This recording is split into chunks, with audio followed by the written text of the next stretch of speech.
يا أهلا وسهلا. اليوم الصبح مبلشة بالمطبخ. امبارحة ما نظفت الغاز لأنه اليوم بدي أعمله تنظيف عميق.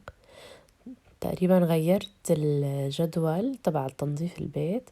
هلأ أنا عم بصور هالفيديو بلكي أحكي لكم عنه، بلكي بعد فترة رح أختبره فترة وأشوف إذا منيح رح أحكي لكم عنه بالتفصيل.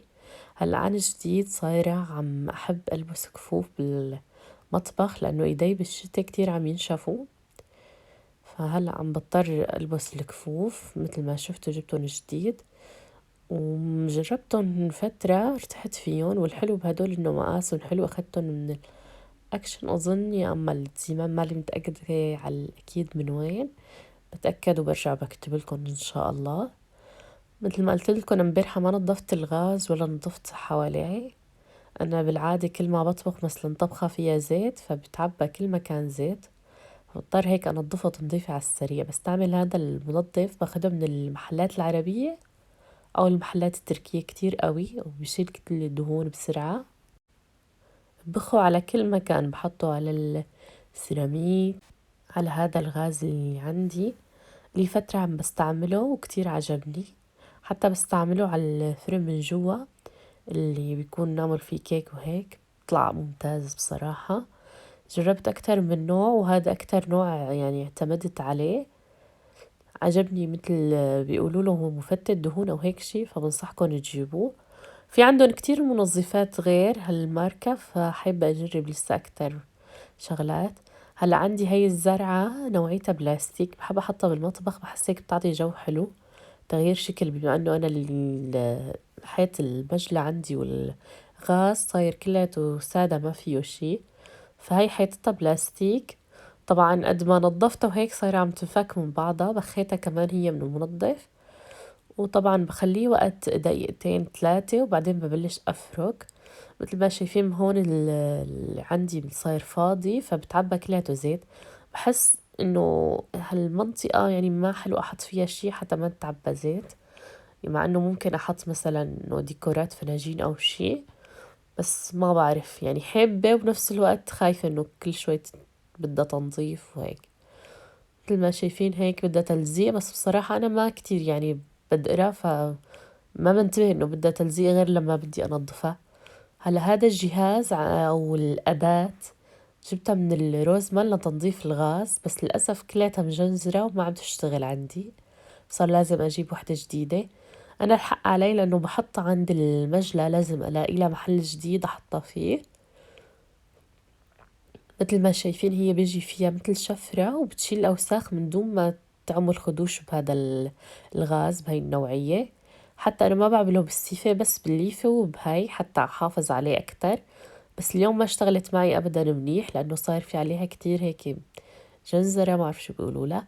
هلا أول شي بجيب خرقة أو قماش، قطعة قماش، وبمسح كل شي صابون فيها وهي ناشفة، ما بحط لها مي حتى تغب عندي كل الصابون وتاخد كل المواد التنظيف منيح.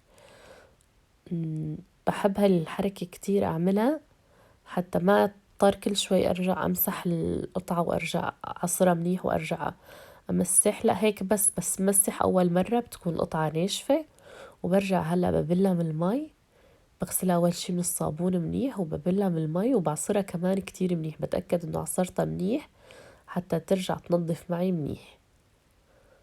لأنه لما بتكون مبلولة كتير مي بصير بدكن ترجعوا تنشفوا بعدها بقطعة قماش تانية، وهذا كتير صعب يعني بياخد مجهود ووقت زيادة، يعني تقريبا بصير الوقت ضعف. وبتني القطعة على 4 أقسام حتى بس يتوسخ عندي هذا الطرف أرجع أفتح لتاني طرف وأمسح فيه. هلا مثل ما شفتوا بما أنه عصرتها كتير منيح ما طالعت مي، وقبل أنا كنت أخذ كل الصابون بالقطعة الناشفة، فهيك بيصير عندي أسهل وأسرع.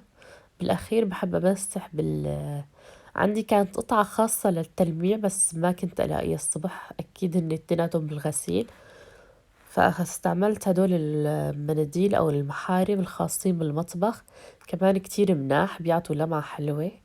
هلأ شفتوا الزرعة اللي كانت هونيك غسلتها وحطيتها هون، وقلت فين مرة رح ننظف هون كمان عند المجلى وحواليه. هاي مشبكة الصحون نحن بنقولها مشبكة، ما بعرف انتو اكتبولي شو بتقولوا لها. هاي القطعة الإزاز جايبتها جديد، لسه عم بستعملها للتقطيع. إذا حبيتها بعد فترة رح أحكي لكم عنها. كمان برجع ببخ حوالين الحنفية وحوالين المجلة كلها بنفس البخاخ. رح يخلص عندي، لازم أجيب واحد جديد. هلأ عندي هاي غلاية المي صارت قديمة، وبصراحة رأسا بتتوسخ كمان من الزيت، فكل فترة بنظفها. هيك أنا المشكلة عندي إنه ما بنظفهم أول بأول، لازم يعني كل طبخة أنظفهم، مثلا بالمحارم المعطرة اللي بتعقم أو بقطعة قماش، بس أنا للأسف بهملهم، فبصير بدهم هيك تنظيف عميق وقوي. هون عم بنظف كمان هاي اللي بحطها عند المجلة، بحط فيها الفرشاي، سفنجة الجلي، كلهم بحطهم هونيك. هاي القطعة جايبتها من إيكيا، كتير حبيتها، إنه من تحت مفتوحة ما مسكرة، لأنه اللي بيجوا هيك إلهم قطعة بتسكرهم من تحت، فالمي بتجمع فيها وبتعمل هيك مثل عفن، ما بعرف كيف، بس كتير مزعج بيكون والزور بتنضف، يعني باخد وقت بالتنظيف. فلا هي علي أسهل بكتير، حتى لو إنه إلها عيب إنه بتصير المي بتنزل على المجلة أو على الخشبة عندي، بس معلش يعني هيك بحس أنظف يعني، وحتى ما بطالع روايح مي طيبة.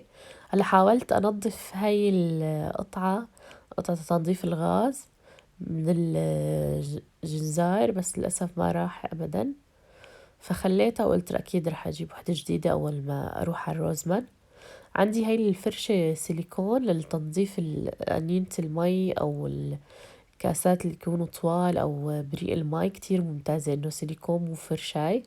خصوصي أنا عندي ليا بتروح على المدرسة، فكل يوم لازم أغسلها لأنية المي تبعيتها، فهي سهلت علي. والسيليكون سهل علي تنظيفها، يعني هي مو مثل الفرشاي لازم كل فترة أغسلها. هلأ صايرة عن جديد عم أجيب كل شي، فراشي تنظيف أو حتى فرشاية الحمام، فرشاية التواليت أرجع بجيب، جبتها من شي تكون سيليكون، بس لسه ما جربتها. بلكي إن شاء الله عن قريب رح نجدد الحمام مع بعض، نغير فيه شوية شغلات، ننظفه سوا. فترقبوا هذا الفيديو إن شاء الله. محضرت لكم فيديو عن تغيير ديكورات الحمام، كتير قوي رح يكون بإذن الله. هون خلصت على السريع هيك، بس تنظيفي على السريع، عملت بس حوالين المجلة وحوالين الغاز مو أكتر. أنا هلأ من جديد عاملة جدول للتنظيف، إنه كل يوم أستلم مكان، يوم الحمام، يوم الممر، يوم المطبخ، يوم غرفة النوم، يوم غرفة بنتي، يوم غرفة القعدة. وهيك مثلا كل جمعة بمسك مكان بالمطبخ وبنظفه تنظيف عميق. مثلا مثل اليوم نظفت الغاز حوالين المجلة هيك، ونظفت خزينة من الخزينات بس أنا ما صورتها. لهيك رسا عم بجرب هذا النظام الجديد، إذا حبيته أكيد رح أحكي لكم عنه. وهيك كون خلصت حتى المشبكة نظفتها. هلأ المشكلة عندي بالكفوف إنه ما عندي محل أحطهم فيه، بصراحة ما بحب أبدا شكلهم اللي معلقين على الحنفية، لهيك طويتهم وحطيتهم جنب السفنجة، بس ما بعرف إذا هيك رح يطالعوا كل المي اللي جواتهم ولا رح يضل المي جواتهم، مالي متأكدة منيح. هلأ هون رح أرتب شوي. هلأ طبعا الغلاية المي ما بستعملها، بعيفها تقريبا يوم كامل ينزل منها كل المي. هلأ بدها هي تجديد، جاي عبالي أجيب وحدة غير لون، لأنه بصراحة كتير مليت من الزهري، كتير بشع إنه تاخدوا لون هيك ما بتقدروا تغيروا فيه. وعلى الصدفة إنه حتى قطعة القماش لونها زهري، والقطاع مع إنه كلياته جيبته جديد ومالي مستقطع يكونوا لونهم زهري، لأنه كتير ملة من الغلاية وحابة أجيب وحدة يكون لونها فضي مثلا. هلا رح أحضر الفطور إلي ولاليا. رح أعمل فطور كتير كتير سريع، ما بتحتاجوا غير خبز وجبنة قشقوان، ممكن تحطوا الجبنة اللي انتوا بتحبوها. أنا بحب الجبنة السورية، الجبنة البيضة المسننة، كتير أطيب من هاي، بس هاي ليا بتحبها لأنه بتمط فبعمل لها إياها أكتر. هلا أنا ما عندي القطعة اللي بتحمص التوست أو الخبز اللي هيك بتجي بتحمصه من الطرفين بنفس الوقت، اللي بتتسكر، فرح استعمل المقلاية بدالها. انتو اذا عندكن هديك الماكينة اكيد اسهل عليكم، بستخدم هاي القطاعة تبعيت الجبنة، أسهل لي علي من البشر أو قطعها قطع بالسكينة بتطلع سميكة، فبهاي بتطلع رقيقة وبدوب بسرعة وكمان كتير كتير سريعة يعني، وحتى حدة فما بتاخد معي وقت مثل البشر أو التقطيع. على فكرة هاي القطع ما بستغني عنها حتى لما بعمل بيتزا بعمل فطاير كلهم بقطعهم بنفس الطريقة. بتقسموا أو بتطووا الخبزة، رغيف الخبز على النص، وبتحطوا جواته شرائح من هاي الجبنة. هاي الجبنة القشقوان باخدها من الليدل الكتير طيبة، وبعدين هيك برش رشة ملح بسيطة لأنه هي بتجي تقريبا مي مالحة معرف ليش. وكمان بحب أحط حبة بركة، أحيانا بحط سمسم كمان بتطلع طيبة. حبة البركة بتعطيها نكهة كتير طيبة وكمان مفيدة. وبشغل تحتهم وكمان بحط زيت زيتون. في ناس بتحط بالمقلاية نفسها زيت زيتون، بس أنا بحب أحط شوي كمية بسيطة جواتها، بحس هيك بتطلع أطيب، بتطلع مقرمشة أكتر من برا، ما بتطلع هيك كلها زيت ومقلية قلي كأنها مقلية بزيت كتير. هيك بتطلع أطيب وكمان نكهة زيت الزيتون جواتها بتطلع كتير طيبة. وهيك بسكرهم وبشغل تحتهم. هلا بالأول بشغل على العالي وبعدين بوطي بخليها كمان حتى تدوب الجبنة على مهلها. طبعا انتو اذا عندكم الأداة اللي بتحمص الخبز أسهل بكتير. وهيك بعد كم دقيقة بقلبهم، وكمان بخليهم دقيقتين على تاني طرف وبصيروا عندي جاهزين. شايفين قديش سريع؟ يمكن هذا أسرع فطور بالحياة. كل ما بكون مو جاي عبالي أعمل فطور وليا بالبيت بعملها إياها وهي كتير بتحبها. فعندي إليا يا بتاكل البيض يا بتاكل هاي، ما كتير بتحب الفول والحمص وهاي الأكلات. وبعدين هيك بتقطعوها. هلا رح فرجيكم إياها كيف بتمط. وبحب قطعهم بالنص بحس هيك أسهل على الأكل. شايفين كيف بتمط؟ كتير طيبة، والجبنة هاي عن جد بتعطي نكهة كتير طيبة. هلا بدي أفرجيكم ماكينتي القهوة الجديدة. اشتريت ماكينة قهوة جديدة ورح أحكي لكم عنها. جبتها من ماركة الكافلاند، كان عليها عرض، أخدتها بس ب22 يورو. ماكينة قهوة بس ب22 يورو. بصراحة كان سعرها كتير لقطة. هي سعرها مو كتير أغلى من هيك، بس كانوا عاملين عليها عرض بالكافلاند وعطول بينزلوها وبيعملوا عليها عروض. طبعا طلبت من أختي تشتري لي إياها لأنه هي المحل قريب عليها أكتر، فهي طلبت منها تفتحها وتجربها حتى تكون شغالة ولا لا، إذا ما شغالة تبدلها. هلأ عن جديد رح أفتحها أنا كمان معكم. أول شي بتطلع الماكينة كلها بيجي معها قطع للمي وقطعة صغيرة بتنحط حتى يتصفى فيها القهوة. وبيجي معها كتالوج بيعلمكن تعملوا كل شي فيها، بيعلمكن القطع اللي بتدخل بالجلاي ولا لا. وحبيت انه فيها كتير اشياء ممكن تعملوها، مثل يعني حتى لاتيه بتقدروا تعملوا فيها. وبصراحة انا بحب القهوة اللي بتيجي مع حليب اكتر من القهوة المركزة لحالها، لهيك هاي بظن اكتر شي مفيدة إلي. طبعا انا من زمان ما كنت يعني كنت حابة اجيب ماكينة قهوة، بس ما كتير مضطرة عليه لانه انا ما كنت بحب القهوة، او لساتني انا ما بحب القهوة كتير، بس على هالماكينة صايرة عم بشرب تقريبا كل يوم. بالعادة بشرب ممكن فنجان بالاسبوع او فنجانين بالكتير، بس بصراحة هي بتعمل القهوة كتير طيبة. هلا نظفتها هيك على السريع بالمحارم المعطرة من برا، بس هاي اللي عبة المي رح ارجع اغسلها من جوا بشوية مي، ورح أقبيها نصها مي لأنه هلا رح أعمل لي فنجان قهوة على السريع مع الفطور. هاي كانت أول مرة بجرب فيها القهوة بالماكينة هاي. هلا هي بتجي نظام مثل الكبسولات.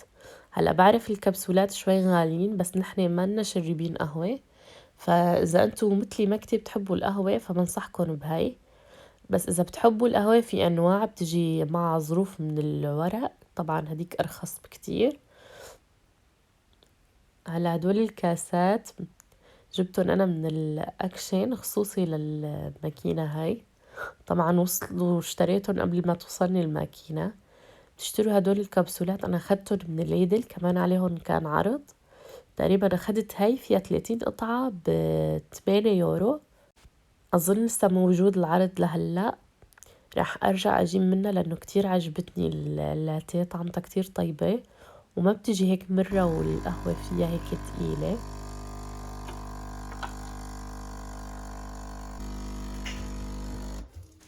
وهي صارت القهوة جاهزة، بس بسرعة حطيت هاي. اللي بضحك انه الكاسات طلعوا كتير كبار، حتى طلعوا كبار على الماكينة. وهيك صار فطوري جاهز. هلأ بفطر وبعدين رح فرجيكم طلبيتي من شين. طبعا هاي الطلبية أول ما وصلتني قلت لا لازم أصورها بسرعة، لأنه بالعادة بخلي الطلبيات وقت طويل عندي وبتضل مسكرة ممكن أسبوع لبين ما أصورها. فهلا حبيت بسرعة أصور لكم أول ما وصلت طلبيتي من شين أصور لكم إياها. هلا هاي القطعة كانت أكتر قطعة بستناها بكل الطلبية. هي صايرة مثل منظف للسماعات البلوتوث. كتير يعني كنت لازمتني وكتير كانت مستعجلة أشوفها وأجربها. صراحة كتير منيحة ونظفتهم كتير منيح. بصراحة ما توقعت، قلت أكيد حكي فاضي، يعني أكيد ما رح تطلع منيحة مثل ما هن كاتبين. وسعرها كان كتير رخيص، فلهيك جربتها والحمد لله طلعت منيحة.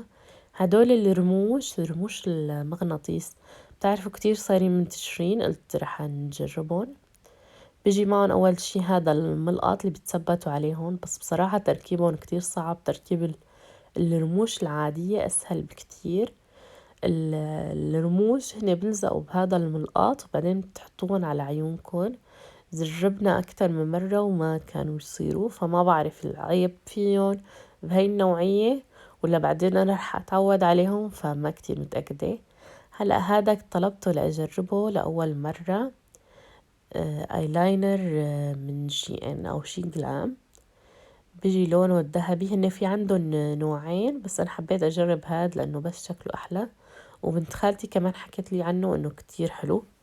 هلا كأول انطباع عنه لونه اسود كتير غامق، بس ثباته مو زيادة، رأسا اختفى مع انه مكتوب عليه اظن ضد المي. هي صابونة الحواجب رجعت طلبت منها، حكيت لكم عنها بالطلبية السابقة بس هلا ما رح ارجع احكي لكم عنها. بس كتير منيحة إذا حابين تجيبوا صابونة للحواجب. هلا هدول الأكمار كتير حلوين وسعرهم كان كتير مناسب. بيجوا 4 ألوان مع بعض، حتى القفل عندهم كتير حلو وهيك بسيط، وحتى حجمهم مناسب والألوان الأساسية. فحبيت هيك واحد بطلب 4 ألوان مع بعض وخلص ما بتضطروا تطلبوا ألوان تانية أو كل كمر موديل شكل. وهدول كمان ربطات للشعر بيجوا 3 أنواع مع بعض، نوع شوي مثل القماش شوي كبير وحباسات على شكل فراشة. وكمان هدول اللي بيجوا الصغار كتير حلوين هيك للضفرات، للبنوتات الصغار اللي لسه شعرهم كتير خفيف. بس أنا بفضل القماش منهم كتير مناح. كمان هدول النوعية كتير مناح، ما بيقطعوا الشعر أبدا للبنات الصغار. هلأ هاي مناسبة كتير للشتوية عنا، صايرة مثل القوس أو مثل قطعة بتنحط على الراس، ومنه بتعطي شكل حلو ومنه كمان بتدفي الأذنين والراس. بصراحة هلأ أنا بفكر أحط أبواع فوق الحجاب، لأنه لما عبوصل لي الصبح على المدرسة كتير عم ببرد، عم يكون الهوا كتير كتير قوي. هذا الكولوم بقى اكتشاف أو اختراع كتير كتير كتير عجبني، لأنه سميك فصار بتقدروا تلبسوا بناتكم بالشتاء فساتين وكولونات مثل ما بيحبوا، ما تقولوا لهم برد إنه نقدر نلبسه. من برا مش شكله كولون عادي، بس من جوا فيه فرو وصاير كتير كتير سميك. هلا ما بعرف كيف على الغسيل رح يضل هيك ولا رح يتغير، بس كمبدئيا كتير عجبني. هذا كمان نفس الفكرة بس صاير الكبار، يعني تقريبا عرفنا كيف البنات الأجانب ما بيبردوا أو بنشوفهم لابسين قصير مالهم بردانين. بس السر بهذا الكولون كمان هذا جواته فرو، صاير جواته الفرو لونه بيج، فبيبين كأنه مثل الجلد. كمان أظن هدول إذا بتلبسون بيدفوكن أكتر من البناطرين العادية، لأنه جواته فرو، فهذا بيدفي كتير منيح. ومثل ما شايفين حاولت أفرجيكم هيك أبعده عن بعض أفرجيكم شلون شكله رح يطلع على الجسم. هذا كمان للبنات الصغار وكمان نفس الفكرة جواته فرو، بس هذا صاير مو كتير سميك مثل هداك الأبيض عجبني أكتر، بس هذا كمان بحسه كمان كتير فكرة حلوة ومنيح.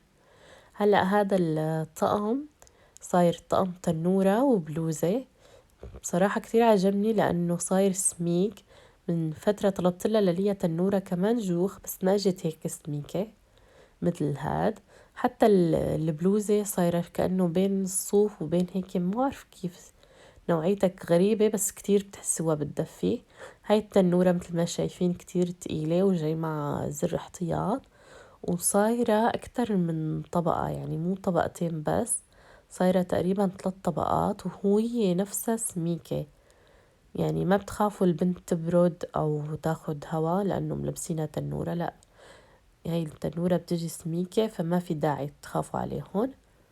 وهاي البلوزة صايرة صوف، بس الصوف اللي هيك الخفيف، يعني أبدا ما لسميكة، والشغل كله فيه على الأكمام صاير فيها ضاد، وبتجي الكمام شوي عريضة. هاي النوعية عن قريب. وهاي آخر قطعة بالطلبية، هو فستان صوف، رح أفتحه وأفرد لكم إياه حتى تشوفوه كتير منيح. هلأ على السريع رح أفرجيكم إياه لأنه بعدين رح أطلع عنا حفلة عيد ميلاد ابن رفيق. وهاي الفستان عن قريب نوعيته كتير حلوة وكتير عجبني.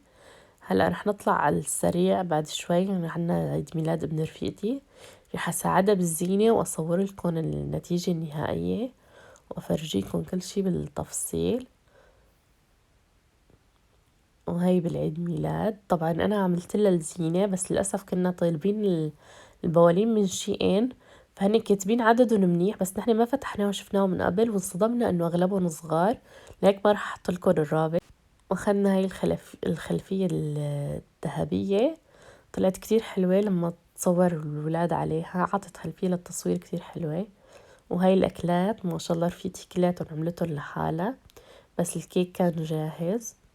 وهاي اليالنجي والحلويات، وهداك الصحن فيه حل لحم بعجين.